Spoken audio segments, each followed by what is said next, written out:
Hi, and welcome to your weekend update. I'm Ali Divan with your world news for the week. I'm Stuart Strader with your national news. I'm Coffin with your state and regional news. I'm Zack Decoto reporting local news. This week proved to be another restless week in Iraq as car bombs devastated their way through Iraqi cities.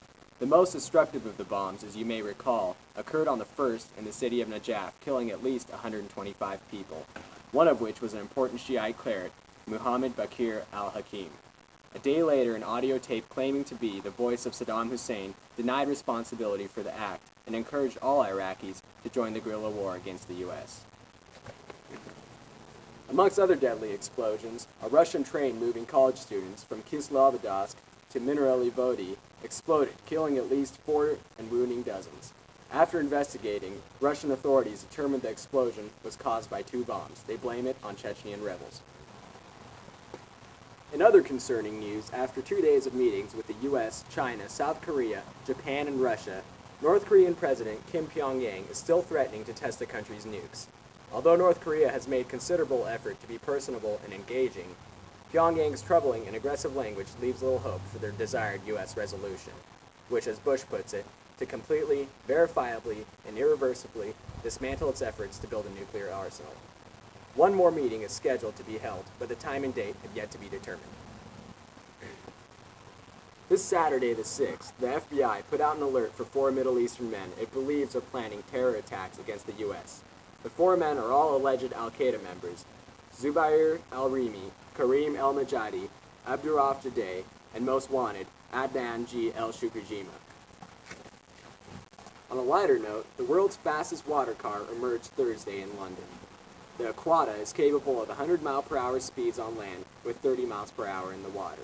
The convertible has no doors to prevent any leaks and was created by Gibbs Technology, expecting to retail for $235,000 at the end of this year. And now to Stuart for your national news. And now to President Bush, who's made another primetime address Sunday in an effort to shore up support for continuing difficulties in Iraq. He asked Congress, and indeed the American people, for an estimated $87 billion in funds to shore up stabilization efforts in Iraq, and continues in his effort to change the administration's policy in Iraq concerning the UN. On Friday, after 2 years, judicial nominee Miguel Estrada has withdrawn from consideration. Senate Democrats had felt that Estrada fell too far to the right on many issues and had filibustered his nomination. And on Thursday, Democratic presidential contenders met in a televised debate, arguing over President Bush's policies in Iraq, the economy, and immigration. However, the 8 did spar on several different issues, including labor and free trade. Thursday saw the dismissal of a lawsuit that sought to return the monument dedicated to the 10 Commandments to the lobby of the Alabama Judicial Building. The lawsuit claimed that by removing the monument, it infringed on the citizens' constitutional right to freedom of religion. The judge said that the monument removal demonstrated government's neutrality to religion. In other news, Warren Zevon, singer and songwriter, died of lung cancer on Sunday. And now, to Carl. In regional news this week, Boise Cascade announced that they are considering sale of its Yakima operations.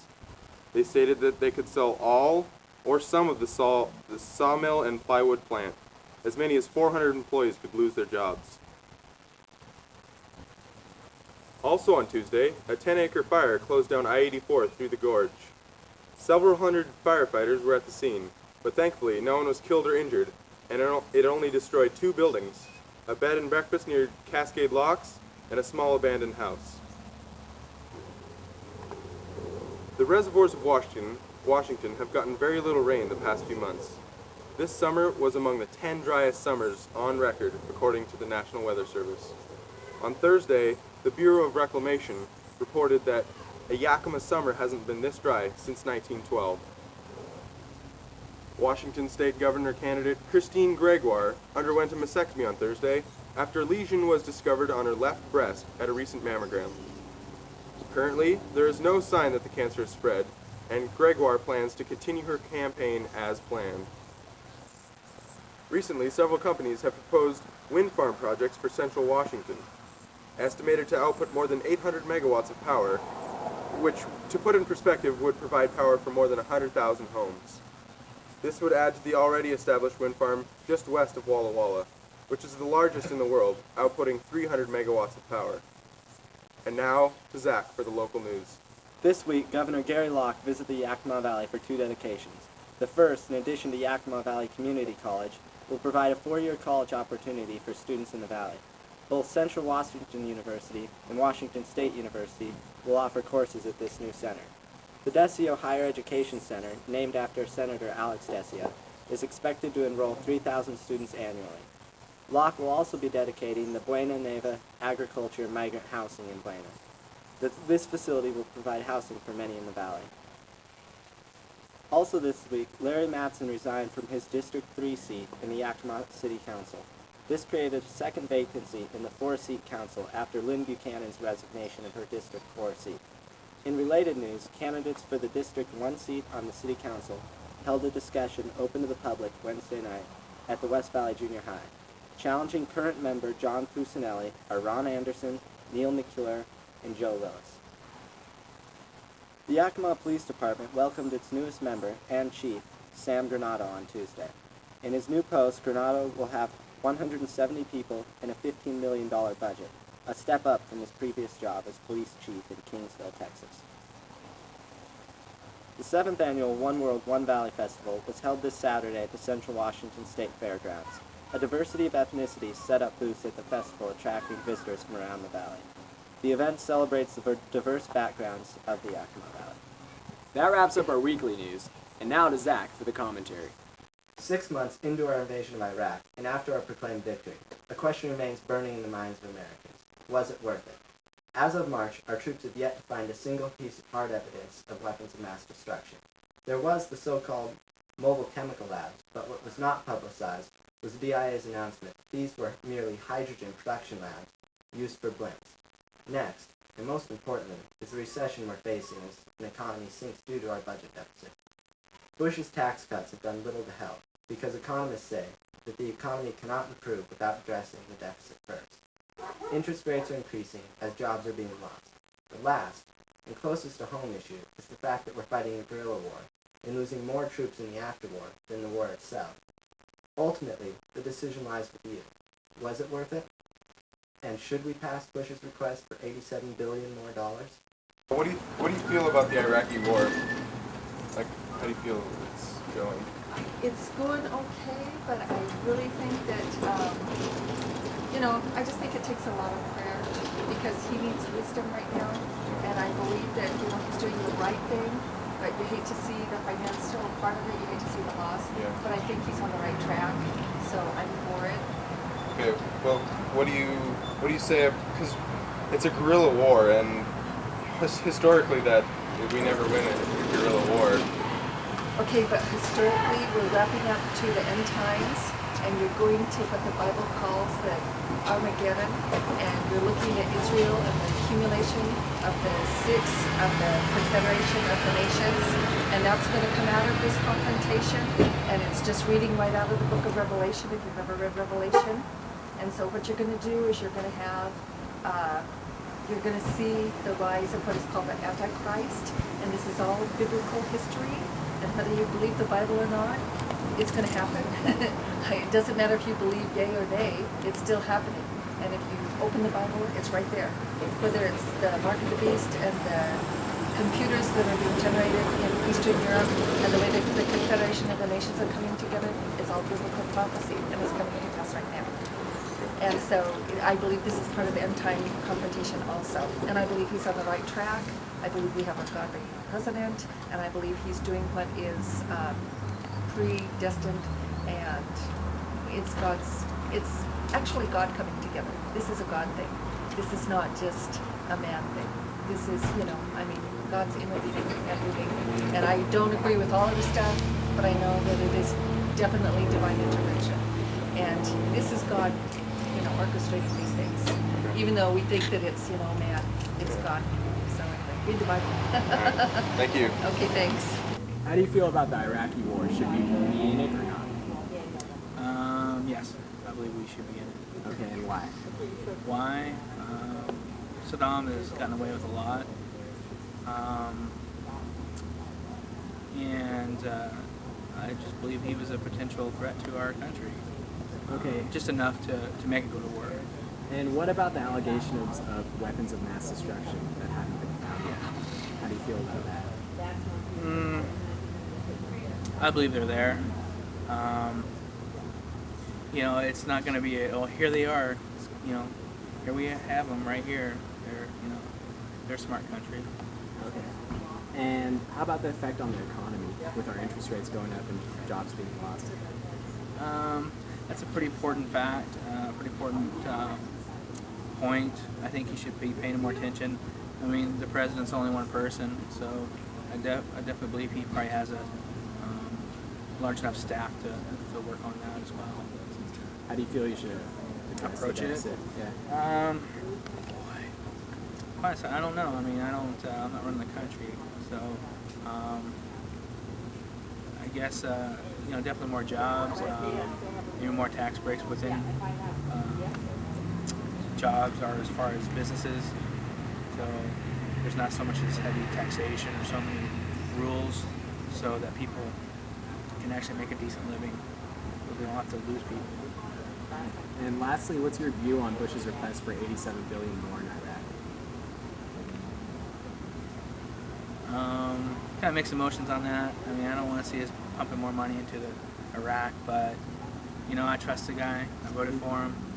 So if he thinks that he needs $87 billion more, do I want to see it go? No, but that's what it needs to take. He runs the country, so. Okay. Thanks a lot for your time. How do you feel about the Iraqi war? Should we be in it or not? Yeah, I think it's a good war to be in. Okay. And how about the case with the weapons of mass destruction that haven't been found yet? Like, what about the case? But what about the allegations? Our main reason for going into this war was to look for weapons of mass destruction, and we still haven't found any. How do you feel about that? I think that was the reason that they said. I'm not sure that was the main reason for going to war. It's definitely a reason. I do think there was weapons of mass destruction over there that we just haven't found yet. But I do think there are more important reasons that just weren't said, like oil and some things themselves. And how do you feel about so many of our soldiers dying in this guerrilla war? Do you think we should be continually sending troops in or stop? At this point, it's pretty complicated because people, the damage has already been done. You don't really want to leave it in such a vulnerable state. So you really do got to do something to rebuild it, or you can't just leave it in this kind of state. But I do think the idea of going to the UN and having troops from other nations come and help is a really good idea. Okay. And what's your view on Bush's request for $87 billion for more money in Iraq? Yeah, I think the 87 is pretty ludicrous, personally. It's a pretty extreme amount. I just think that that's too high for one country to pay. I think it should be split up a little more between other countries. So you believe in more UN involvement, less U.S. money? Unless they're going to take it back out through oil, and it's just going to get re-put into our own economy that way. Okay. All right, thanks a lot. Thanks. What about the Iraqi war? Should we be in it or not? Well, to an extent, I believe we should be in it, and to an extent, I believe we shouldn't. Okay. And what opinion is stronger on that? I think being there. Being there? Yeah. Okay, and what about the weapons of mass destruction? Do you feel that we've been, as a country, misled by Bush? I think we have.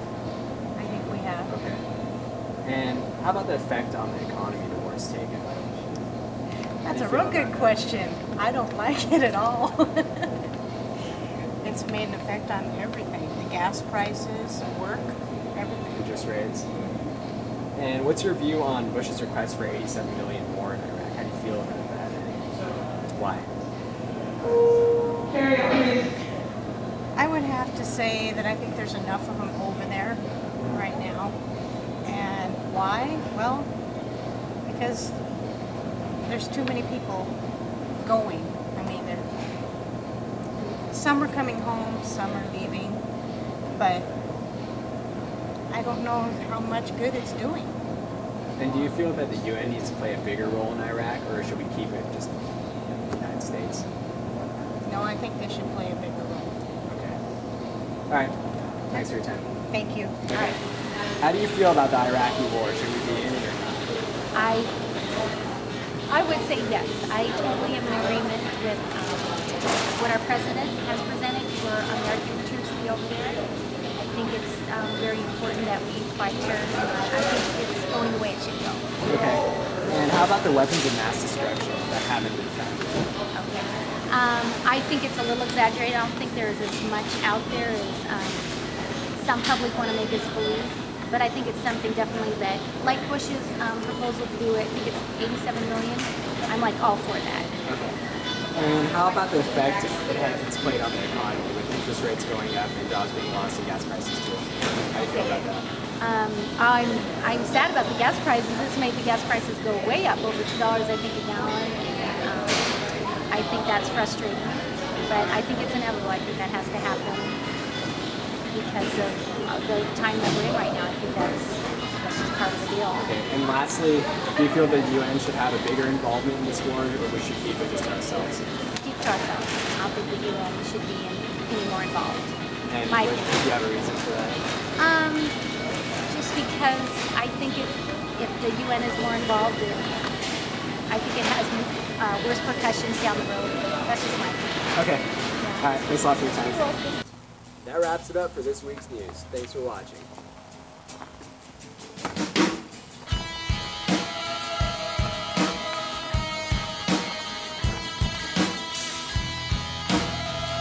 Dude. Yeah. Okay, you can go now. How do you feel about the Iraqi war? Should we be in it or not? Okay. So do you feel that we should just let tyrants rule other countries?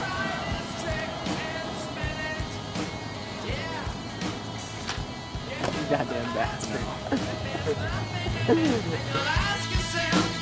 Amongst other